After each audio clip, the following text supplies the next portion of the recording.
مسابقات پهلوانی با اشتراک بیش از 70 پهلوان از ولایت‌های هرات، غور، نیمروز، فرا و هلمند با میزبانی ولایت بادغیس برگزار گردید.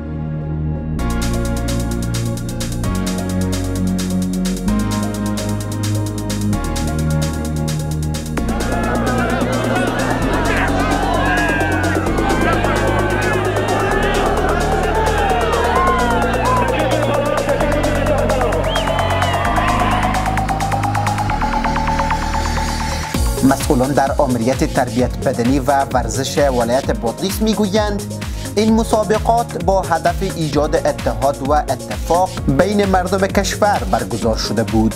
آنان می‌افزایند این مسابقات از 2 روز بدین سو به گونه وزن جریان داشت که پهلوانان در 2 بخش در این تورنمنت به رقابت پرداختند. به گفته آنان از این میان بادغیس 9 مدال، هلمند 2 مدال و هرات توانست 1 مدال قهرمانی را کسب نماید. موږ د ورستنی پهلوانی فدراسیون بادغیس کې تقریبا د ولایتو په میزبانی بادغیس کول او ولایت نور چې دلته راغلي او پهلوانان تقریبا یو ټیم 6 کسیز ټیم چې په هغه کې آزاد وزن او 100 کیلو 80 کیلو او 80 د وزنونو پهلوانان دلته راغلي چې تقریبا 80 کس ته تعداد رسید.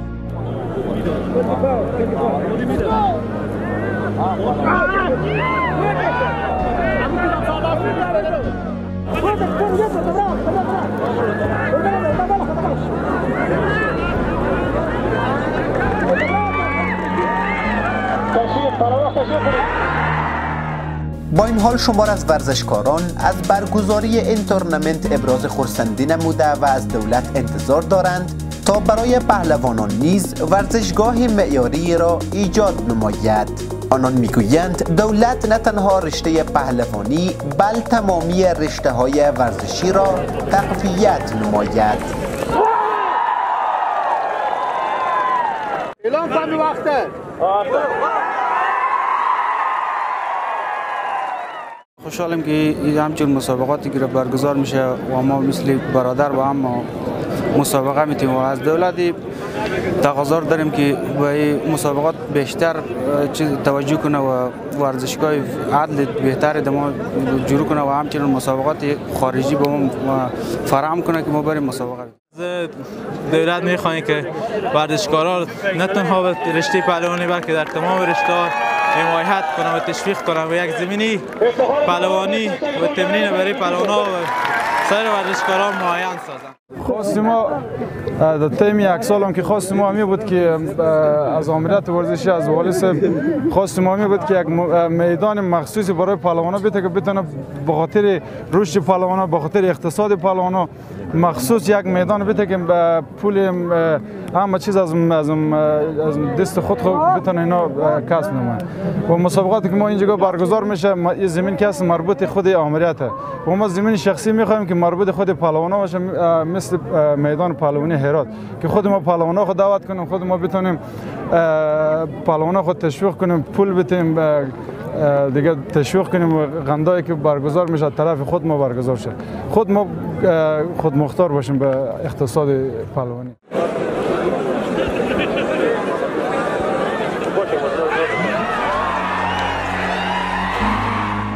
از سوی هم برخی از باشندگان ورزش را نماد اتحاد و اتفاق عنوان نموده و از دولت می‌خواهند تا در راستای برگزاری همچون مسابقاتی بیشتر تلاش نماید.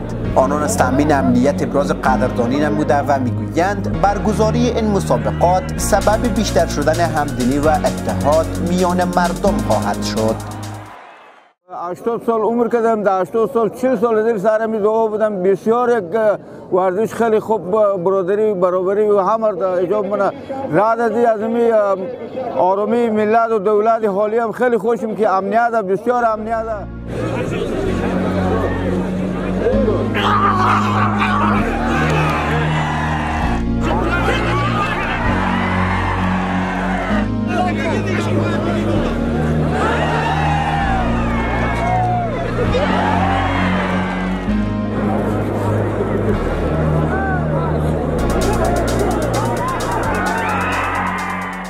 ورزش پهلوانی یا کشتی محلی سالیان متمادی است که در ولایت بادغیس مروج بوده و علاقمندان زیادی دارد. همه ساله تورنمنت های زیادی به مناسبت های مختلف در این ولایت راه اندازی می شود و مردم از سراسر ولایت بادغیس و سایر ولایات به خاطر تماشای این ورزش محلی حضور به هم می رسانند. عارف حسرت، پژواک، بادغیس.